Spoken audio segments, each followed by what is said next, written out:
what has just happened in the last half an hour or so is the beginning of our amazing journey into sharing our experiences in regards to focal dystonia. I got asked about it many years ago. Greg, what have you heard of focal dystonia? And I said, no, but it sounds delicious, I think was my email reply. Now the universe has gone, because other people have said, Greg, thank you for helping the world of people with focal dystonia. And I'm like, what's this focal dystonia business? You will see from what Jules has said in the last half, 3/4 of an hour, don't panic, Jules, we'll cut it. We're only going to use the good bits. Just that enhances our work, because that's kind of a wrapper that, or at least something that we can add to our wrapper, is... Oh, we got footage of it. Stand up and walk around your living room. Right.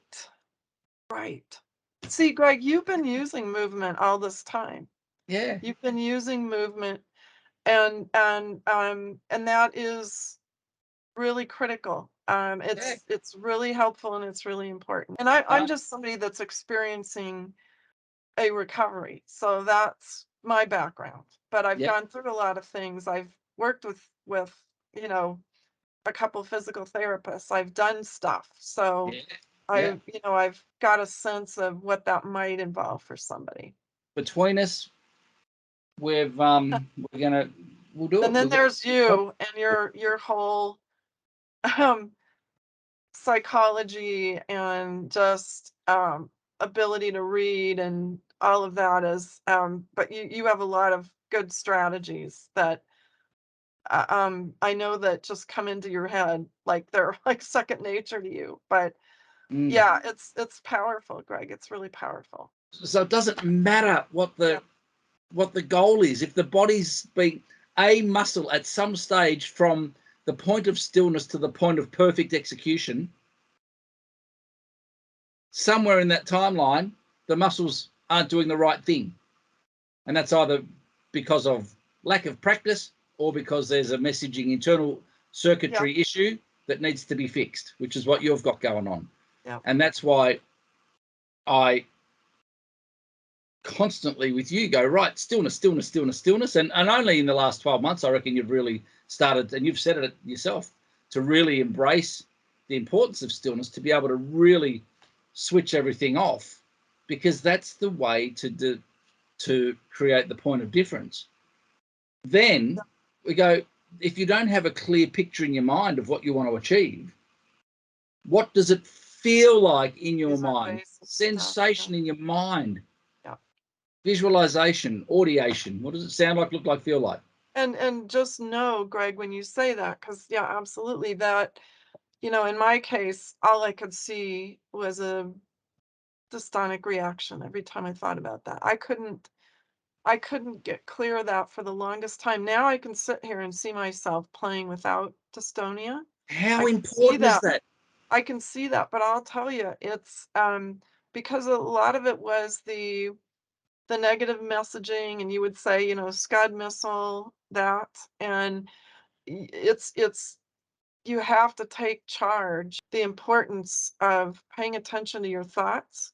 And because you're going to get a barrage of negative ones, because you'll never recover, you can't do this, this is embarrassing. A whole spectrum of stuff would just fly out, like missiles just flying out. And I just, you had to really hammer this message home. But it took me a while before I got strong enough to start taking charge of that. But once I got emotionally in a better place, then I could say, yeah, this is a bunch of shit. Because, even I would pick up the horn, which does not happen now, and it would be a whole barrage of stuff. Remember, I would be like half checked out. I would be fogged out.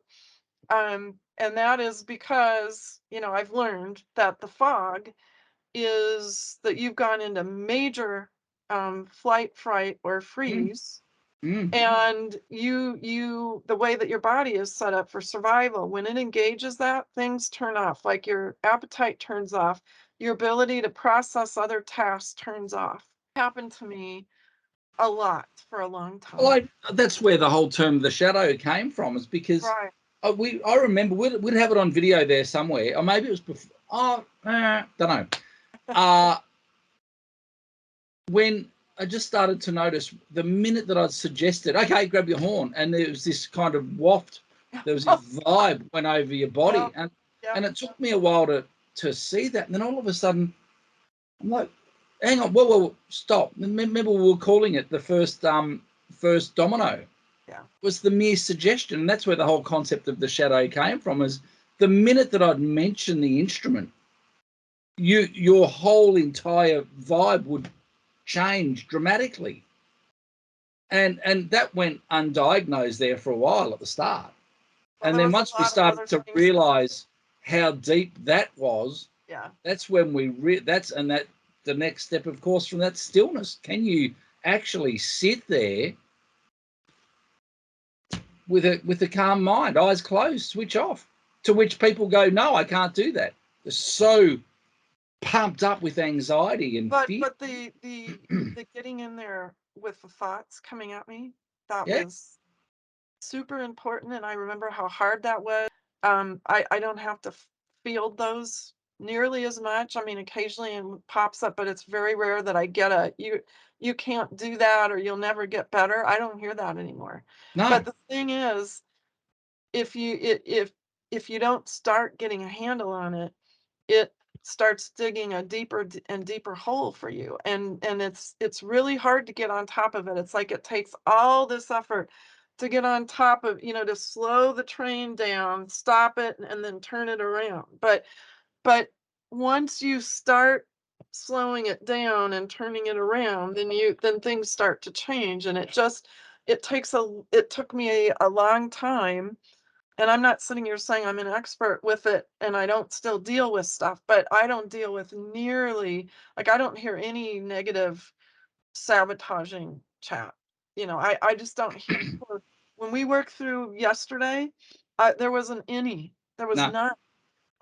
The thing with yesterday that I'm finally getting is just um this whole thing of, you can't, not to personalize this, because and just treat it like I'm teaching a little kid, which is my mind, but I'm teaching something other than, the self that sees all the errors. I'm teaching something else. And if I keep some distance on it, which is right, what I was doing, then I just don't get so perturbed. And also, I'm being a lot freer and natural with what I'm doing, and then allowing things to come up, which I know is but it's been so incredibly difficult for me to do that. But mm, yesterday, Monday, and then I watched the session back and took all these notes, and then I took pieces of it yesterday and started working on some of those drills, and I realized, well,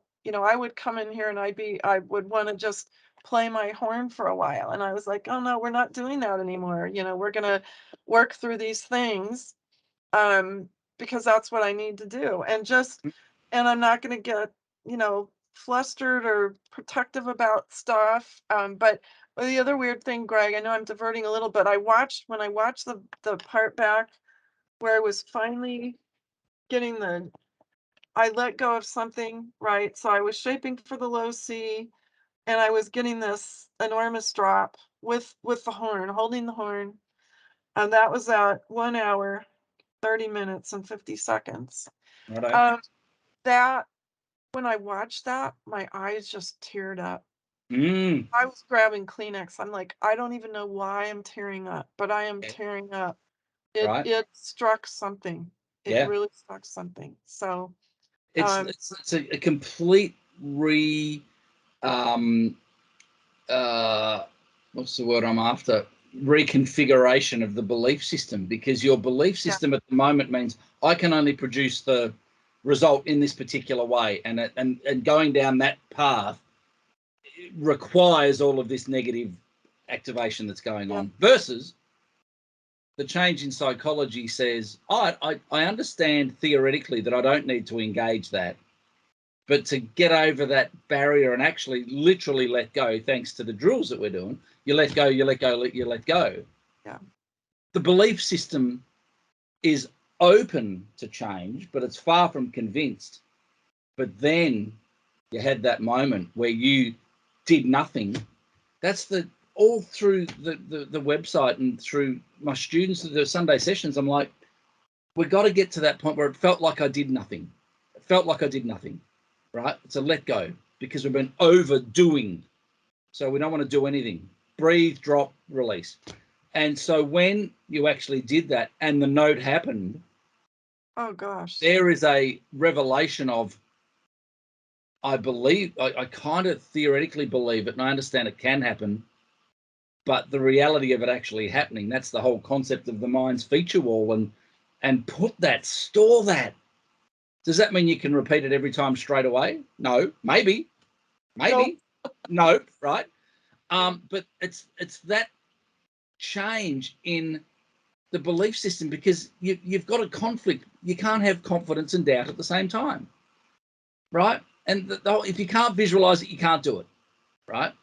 So you got to be able to understand what you're working on, what it feels like, looks like, sounds like. How does the system work? Second key, is my body physically able to do it? Well, can I sit in stillness? Can I wiggle my fingers? Do I have all my faculties, right? If it's yes, yes, yes, well then right, there's the key to unlocking the issue. And so you had a moment of, because we've just hammered the idea so much. So let go, let go, let go, to the point where I'm getting like, I was going to say the word aggressive. It's not aggressive. It's intense with you, going, right, enough. No more emotion. We need to fix this. We know we can do it. We know how it works. Whenever we detect any error, you stomp on it like nothing else, because you know it's an error. The biggest thing, the issue that we've had along the track, and it's the same with anyone learning any exercise or anything, is the ability to discern what the error is, because you don't know. It's the illusion of competence. I don't realize that I'm doing that. And you saw from the Teaching Tuesdays, the guys can't drop. They think they're doing it great. And I'm like, what are you doing that for? That's why recording is so valuable, It's so important. but there is, so even with me, and I think I definitely, some of those notes, I mean, and just looking at my body and everything, and it's like, it's encouraging. Um, That's an but with understatement. Yeah, oh my gosh, Greg, it's like, oh my gosh, could I maybe go sit in the first cornet section Right. someday? Um, but just, and maybe others don't have it, but I'm learning a lot about myself, and one is the amount of, um, I hate to use the term ego, but the um the high bar that is with absolutely everything anytime that I'm in any kind of, performing, or if I'm going to be speaking or whatever it is. And that is the thing that really became clear to me. It's like, for me, I have to divorce myself from the focal dystonia. It's not me anymore. So it's this other thing now. It's separate. And I'm teaching something how to recover and play again, but it's not me, because if it's me, then somehow that's personal. Then somehow I'm hung up with, oh, I'm going to sit here and breathe, but oh, I better do it right. Oh, I don't want to have any reactions, all this stuff. And I was free of that on Monday. I was completely free of that, because I was just like, I'm so tired of this. And also, Right. I had, just as I said, I think there's things that happen on the inside with this, and everyone's different. But for me, there's had to be a lot of changing inside to get to the point. Others would never would start, way ahead of where I started. And then I think also it's how physically affected you are. So if you are super physically affected, you're not thinking straight. The whole chemical reason why that's going on, because you've Mm. got, cortisol and these things dumping in your bloodstream. Mm. and you are in fight or flight. Yep. And so you're not, and so even things like if you're in a situation where you might, quote, get your feelings hurt, you're overreactive to that. I mean, Yep. it's not just the instrument, it's everything because your system is just in this wound up state. And so you don't think about things the same way. And so for me, I've been extremely affected by this. And I just know that there's been a lot of internal repairing, and sometimes, there'll be kind of a, I'm aware, and then, but I always am a person that will go back and say, okay, I've had some time away. I need to look at this, Mm. because I want to keep moving forward. I'm Yep. just not, I'm just very persistent, Well, but it's kind of paradoxical, isn't it? It's that intensity to achieve, that um, got me in trouble in the first. that you need to have to get over this. But it was the Yeah, cause, one of the possible yeah. causes of it in the first place. You It was know. it was a contributor for sure, and then just Yep. not, yeah, getting good direction, is paramount, and I realize I internalize stuff really easy, so if someone's saying to me, "The trumpet's really hard to play, actually," and I'm really, and then it's like, it just Yeah. goes right in. So, but, yeah, so I think that's what's shifting, Greg, is Yeah. that I'm ju I'm just not, I'm moving away from making this such a personal thing and just treating this as though I'm teaching something else, and I'll see how that works for a while, but that seemed to be good, and we saw when I was playing the notes and I was starting to get into this thing, in my head, I'm still pulling up, well, yeah, okay, the process was great. I took a drop, I felt the drop, but I did this, this, and this, and this, and it's like, oh, no, you can't, because that's what gets me in trouble, right? So, Right. but then I started moving away from that, and then it was exactly as you said. Then I want to maintain the results I'm getting. So now I get involved again, and the whole thing goes down the toilet. So Right. it's You've got to maddening. dissociate. You have to. I know I'm going to, I've got to keep some level of detachment as, You have to. You have. and just with all of it, but that doesn't mean I'm going to work any less hard than I am. But I have to, I just cannot have any expectations because those create, and I have that list for you of dystonic thinking traits, that you were going Right. to put up on the website because I've been making a list.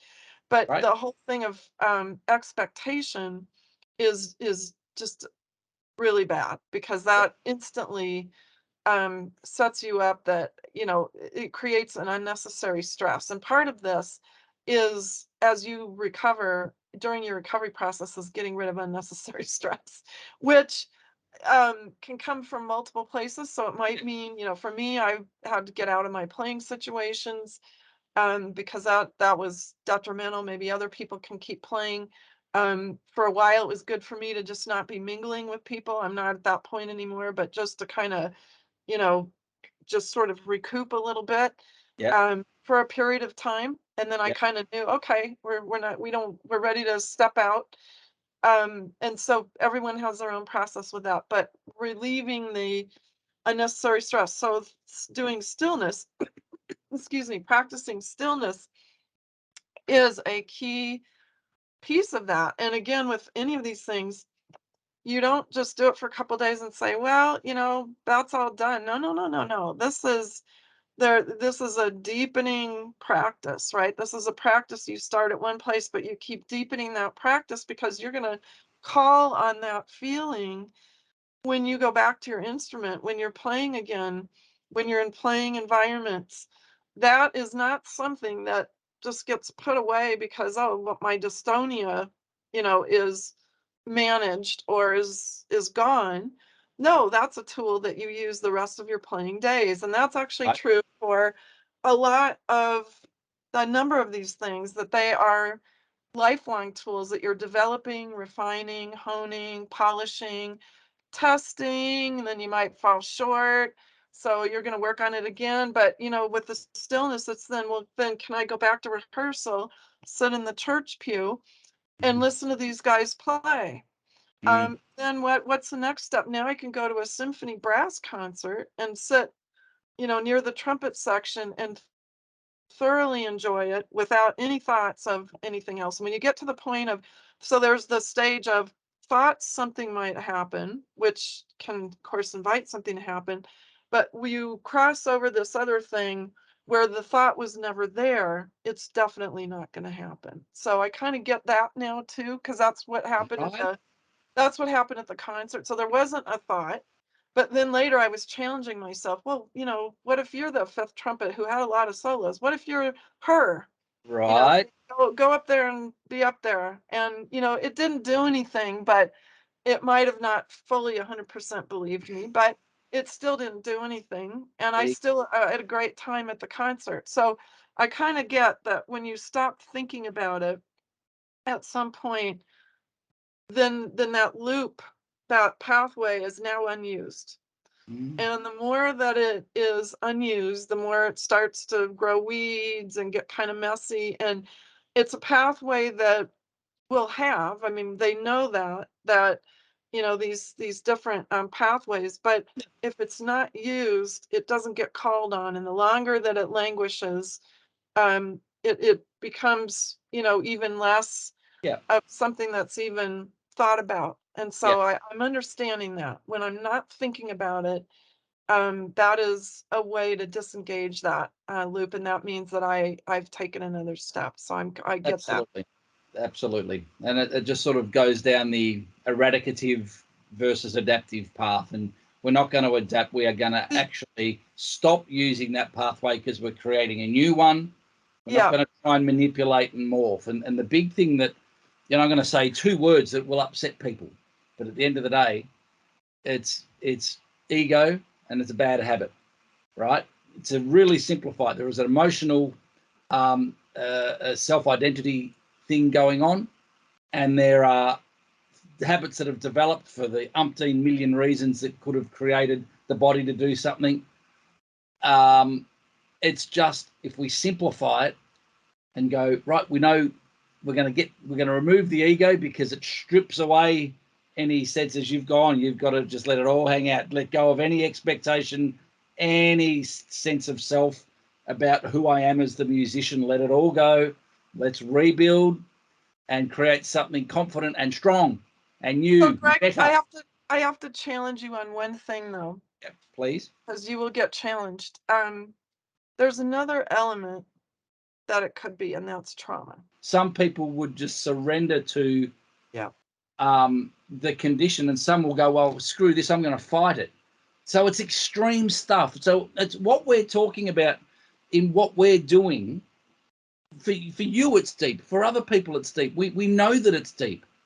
We know that there's trauma involved. We know that the identity has been damaged for whatever reason to a point where the body and the brain is bloody resisting the instrument, and it will do everything it can to sabotage playing because it feels threatened. Yeah. That's the bottom line. So the identity, the ego's been damaged. So that's what I'm saying. People won't like me saying it, but it's not a light statement. It's really deep. But at the end of the day, do we succumb to it, or do we go, this has happened, now what do we do to get through it? How do we get through it? You've got to have drive that you've got, determination. What's the line? What's the line I wrote down? Too stubborn to quit. You said that. Oh, You it's so said that, true. right? Yep. Too stubborn to quit. I want this. I'm not Yep. going to let it beat me. Yep. There it is right there. I'm not going to let it beat me. And we're constantly talking about victim Julie or boardroom Julie, kitchen Julie, boardroom Julie, and then there's victim Julie, and then there's all of these things. Don't be the victim psychology. Be the observer. Be the one in charge. I'm too stubborn. I understand. Well, some people won't understand why it's happened to them and why, in a way, whilst it's important so we don't keep perpetuating the issue that started in the first place, isn't the issue. Why have I got weeds in the backyard? Well, because someone put weed seeds in there, or we didn't do this, or we didn't compost, we didn't poison, we didn't do whatever. End of the day, there's weeds there. What are we going to do now? From this moment right now, I understand that there's trauma. I understand that there are issues. There might have been a performance thing. There might have been someone put the music stand up too high. There might have been someone telling you to 10 different ways to play your instrument. There's confusion. Yep. If there's confusion and doubt, you can't have confidence. Right. That's where it comes back to, for anyone right at this point, right now. What are we here for? What are we trying to achieve? What does the goal look like, sound like, feel like? Can we shut our eyes and switch everything off without falling off the chair and picture what we want? If you can't, that's where we start. Think of a time where you played great. Think of a time when it felt great, you enjoyed it. Let's build that. Get a dopamine rush going on, going, I've done it before, I can do it again. We've got something stored way back that we can look at and go, yeah, let's find that moment when I really loved it. And then you get the dopamine going off, and we build that excitement. There's the seed of our improvement. Go, righto, from there, what can I do? What can I sometimes do? What can't I do? Right? So at the end of the day, because of whatever reasons, the identity's been damaged, we need to fix it based on a new understanding, a new psychology. We build self-confidence, and then we develop drills for the individual, regardless of what the situation is. What is the goal? What does the outcome look like? And can I sit in stillness then to achieve this outcome? What are the steps that need to happen in that, and where does it break down? And that's exactly what we're doing. You let go. You went through to the next level the other day and let go of something in a more profound way, because body's concert all opened up, and you experienced it on a deeper level than ever because of the drills. Something. Then you trust it. You would not have been able to do that 6 months ago and trust something to come out of the instrument. And judging what comes out of the instrument or judging the result is the dumbest thing you can possibly do. That's why practicing a golf swing with your eyes closed is really clever, right? Because it's the sensation and the process, right? So whilst I understand, going to hold you up on that, and yes, people, that's why I said at the start, people will get upset at me saying this. It's identity and it's a bad habit. So you went down the, I'll say, Greg, but it's trauma. Yeah, what's trauma? It's a damaged identity because of some abuse or whatever. Yes, it's awful. Yes, the psychology's been affected. So let's move on from that or give up. I'm too stubborn to give up, right? Good, you're here watching. So then let's build confidence, positivity. What can I do? What have we been spending the last, 3 years, but the last, especially because you've got such clarity now, the last, say, 3 months of, right, let's go back. What can you do comfortably? The list of what you can do comfortably is so long now, and your awareness of it compared to 12 months and 2 years ago, because your psychology is shifting, right? So what we can do is expedite people's journeys, because we realize that it's the mindset. Where does the mindset come undone? Where is the doubt? Where does the negative messages come from? Are they real, or are they okay? I just had a message saying you can't do that. You're a complete failure. You're never going to be able to do it again. Right. So where did that come from? Is that the truth? I can't get Jules at this stage to sit and talk about the stuff when it's for videos. And Jules is a great presenter. But what you just saw in the last half an hour, or we might cut more, it might only be the last 10 minutes, is the start of what we're going to be putting out. We've been working on this for 3 years. How many years of when did we start videoing and go, right, when was that first boot camp? And we're going, let's start and video it. Was it July 2 years ago? I'll have to look. It wasn't July. It was early July. Yeah, so we've got hundreds of hours. No one's ever done this before. It's new. we've traced Julie's progress through, and I've learned heaps about the condition. Jules is the wealth of knowledge about musicians' vocal dystonia. I've got my teaching the way I teach. I've got some ideas about the way the brain works and the way that the process of learning works. You'll see on my other website about golf and training to play golf left-handed.